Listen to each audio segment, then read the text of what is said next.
ये कहानी है टोनी स्टार्क नाम के एक बहुत ही होशियार और अमीर आदमी की। टोनी बचपन से ही बहुत जीनियस था। उसने काफ़ी कम उम्र में ही टेक्नोलॉजी की फील्ड में महारत हासिल कर ली थी।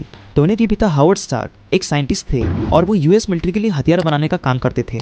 जब टोनी 21 साल का था तब उसके माँ बाप एक एक्सीडेंट में मारे गए, जिसके बाद टोनी और उसके पिता के दोस्त ओबाडाया स्टेन ने मिलकर कंपनी को संभाला। टोनी अपनी कंपनी स्टार्क इंडस्ट्रीज का मालिक था और ओबाडाया स्टेन कंपनी का मैनेजर। टोनी ने अपने देश के लिए बेहतर से बेहतर हथियार बनाए और अपनी कंपनी को बुलंदी पर पहुंचा दिया। मगर टोनी काफ़ी गैर जिम्मेदार इंसान था, जिसकी वजह से ओबाडाया स्टेन उससे बहुत चिढ़ता था। एक बार टोनी अफगानिस्तान जाता है, जहां पर वो मिलिट्री को अपने नए जेरिको मिसाइल का डेमो देता है। वहां से लौटते वक्त उन पर आतंकवादी हमला हो जाता है। टोनी के सामने उसी की कंपनी का एक बॉम्ब आकर गिरता है, जिसके फटने से उस बॉम्ब के टुकड़े टोनी के सीने में घुस जाते हैं। बाद में जब टोनी को होश आता है तो वो खुद को एक अजीब सी गुफा में पाता है और उसकी चेस्ट में एक मशीन लगी हुई होती है। उस गुफा में टोनी के साथ येंसेन नाम का एक आदमी था, जो कि टोनी को बताता है कि उसने उसके सीने से बॉम्ब के टुकड़े निकालने की कोशिश की, मगर वो सारे टुकड़े नहीं निकाल पाया क्योंकि वो उसके दिल के काफ़ी नज़दीक थे। इसीलिए येंसेन ने उसकी चेस्ट में एक इलेक्ट्रोमैग्नेट लगा दिया ताकि वो बॉम्ब के टुकड़े उसके दिल की तरफ ना बढ़ पाए। वो इलेक्ट्रोमैग्नेट एक कार की बैटरी से चल रहा था। येंसेन टोनी को बताता है कि वो दोनों आतंकवादियों की कैद में हैं और वो ऐसी जगह पर मौजूद है जहां पर उन्हें कोई नहीं ढूंढ सकता। वो आतंकवादी टोनी को बोलते हैं कि अगर वो उन्हें अपना नया जेरिको मिसाइल बनाकर देगा तो वो उसे छोड़ देंगे, मगर टोनी जानता था कि वो उसे आखिर में मार डालेंगे। इसीलिए वो मिसाइल बनाने के बहाने वहां से निकलने के जुगाड़ में लग गया। उन आतंकवादियों के पास स्टार्क इंडस्ट्रीज के सभी हथियार मौजूद थे, जो कि टोनी को बिना बताए उन्हें बेचे गए थे। टोनी ने उन हथियारों का इस्तेमाल करके एक आर्क रिएक्टर बनाया। आर्क रिएक्टर इलेक्ट्रिक जनरेट करने वाला एक डिवाइस है, जिसका इन्वेंशन टोनी के पिता ने किया था। उसके पिता ने एक बड़ा आर्क रिएक्टर बनाया था जिससे उनकी फैक्ट्री को पावर मिलता था, पर टोनी ने उसी डिज़ाइन को काफ़ी छोटे लेवल पर बनाया ताकि वो उसे अपनी चेस्ट में लगा सके और कार की बैटरी से छुटकारा पा सके। इस आर्क रिएक्टर में इतना पावर था कि वो कई सालों तक उसकी चेस्ट के इलेक्ट्रोमैग्नेट को चला सकता था। लेकिन टोनी ने वो रिएक्टर सिर्फ इलेक्ट्रोमैग्नेट को पावर देने के लिए नहीं बनाया था, बल्कि वो तो इसका इस्तेमाल किसी और काम के लिए करना चाहता था। येंसेन के साथ मिलकर टोनी एक मैकेनिकल आर्मर तैयार करता है, जिसे वो अपने आर्क रिएक्टर से पावर देता है। इस आर्मर की हेल्प से टोनी वहां से निकलना चाहता था। जब वो सूट बन जाता है और टोनी उसे पहन रहा होता है, तब वहां के लोगों को शक हो जाता है और वो सब हमला करते हैं। मगर येंसेन टोनी को बचाने के लिए अपनी जान दांव पर लगा देता है। टोनी अपनी सूट की मदद से कुछ आतंकवादियों को मार देता है और उनके कई सारे हथियार तबाह करके वहां से निकल जाता है। फिर वो दूर एक रेगिस्तान में आकर गिरता है और उसका सूट टूटकर बिखर जाता है, जिसके बाद टोनी का दोस्त जेम्स रोड्स, जो कि एक मिलिट्री ऑफिसर है, वो टोनी को ढूंढकर वापस न्यूयॉर्क लाता है।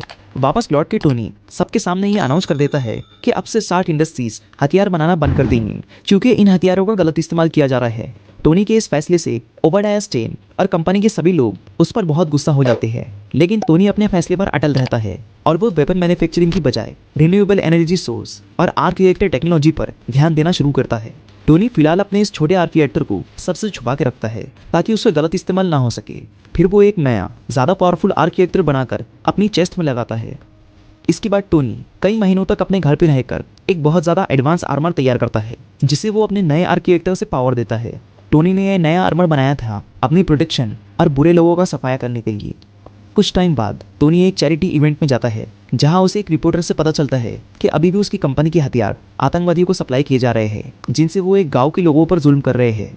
फिर टोनी अपना नया आर्मर पहनकर अफगानिस्तान के उस गाँव में जाता है। वहां पर वो कई सारे आतंकवादियों को मारकर उनके हथियार तबाह कर देता है और गाँव के लोगों को बचा लेता है। दूसरी तरफ ओबाडाया स्टेन उन लोगों से मिलता है जिन्होंने टोनी को किडनैप करके रखा था। असल में ओबाडाया स्टेन ने ही इन आतंकवादियों से टोनी को मरवाने की कोशिश की थी, मगर इन लोगों ने ओबाडाया को धोखा दे दिया। इसीलिए अब वो इन सब आतंकवादियों को मार देता है और वो उनसे टोनी का पुराना आर्मर और उसका डिज़ाइन ले लेता है। उधर टोनी अपनी असिस्टेंट पेपर पॉट्स को कंपनी का मेन कंप्यूटर चेक करने भेजता है ताकि उसे गैरकानूनी तरीके से बेचे गए हथियारों का पता चल सके। जब पेपर उस कंप्यूटर को चेक करती है तो उसे पता चलता है कि ओबाडाया स्टेन चोरी छुपे गलत लोगों को हथियार बेच रहा है और उसी ने टोनी को मरवाने की कोशिश की थी ताकि वो कंपनी का मालिक बन सके। पेपर ये सारे सबूत जमा कर लेती है और वो शील्ड के एजेंट फिल कोल्सन को ये इन्फॉर्मेशन देती है। दूसरी तरफ ओबाडाया स्टेन टोनी के पुराने आर्मर के डिज़ाइन से अपने लिए एक नया आर्मर बना लेता है, मगर वो सूट को पावर देने के लिए वैसा आर्क रिएक्टर नहीं बना पाता। इसीलिए वो टोनी के घर जाकर उसे कुछ देर के लिए पैरालाइज करता है और उसका आर्क रिएक्टर छीन लेता है और वो उसे अपने सूट पर लगाकर उसे चालू कर देता है। फिर टोनी किसी तरह से अपने पुराने आर्क रिएक्टर तक पहुँचता है और उसे अपनी चेस्ट में लगा लेता है। ये पुराना रिएक्टर इतना अच्छा नहीं था कि वो नए सूट को पावर दे सके। फिर भी टोनी अपना आर्मर पहनकर ओबाडाया को रोकने के लिए जाता है। उधर पेपर पॉट्स शील्ड के एजेंट्स के साथ ओबाडाया स्कैन को गिरफ्तार करने के लिए जाती है, पर वो अपना सूट पहनकर सब पर हमला कर देता है। तभी टोनी वहां पर पहुंचता है। वो ओबाडाया को रोकने की कोशिश करता है, लेकिन उसके सूट में पुराना आर्क रिएक्टर लगा होने की वजह से वो ओबाडाया के आगे कमजोर पड़ जाता है। इसीलिए टोनी उसे अपनी कंपनी की छत पर लेकर जाता है, जहां पर वो बड़ा आर्क रिएक्टर लगा हुआ था, और वो पेपर की हेल्प से उस बड़े आर्क रिएक्टर को ओवरलोड कर देता है, जिसकी वजह से ओबाडाया स्टेन मारा जाता है। अगले दिन स्टार्क इंडस्ट्रीज में एक प्रेस कॉन्फ्रेंस होती है उस हादसे के बारे में जानने के लिए। शील्ड के लोग टोनी को मीडिया के सामने झूठ बोलने के लिए कहते हैं, पर वो सबके सामने ये कबूल कर लेता है कि वो खुद आयरन मैन है।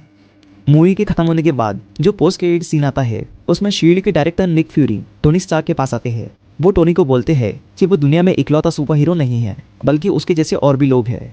निक फ्यूरी टोनी से एवेंजर्स इनिशिएटिव यानी सुपर हीरो की टीम बनाने की बात करते हैं। तो दोस्तों, ये थी आयरन मैन मूवी की पूरी स्टोरी। अगर आपको ये वीडियो अच्छी लगी हो तो इसे लाइक और शेयर ज़रूर कीजिए।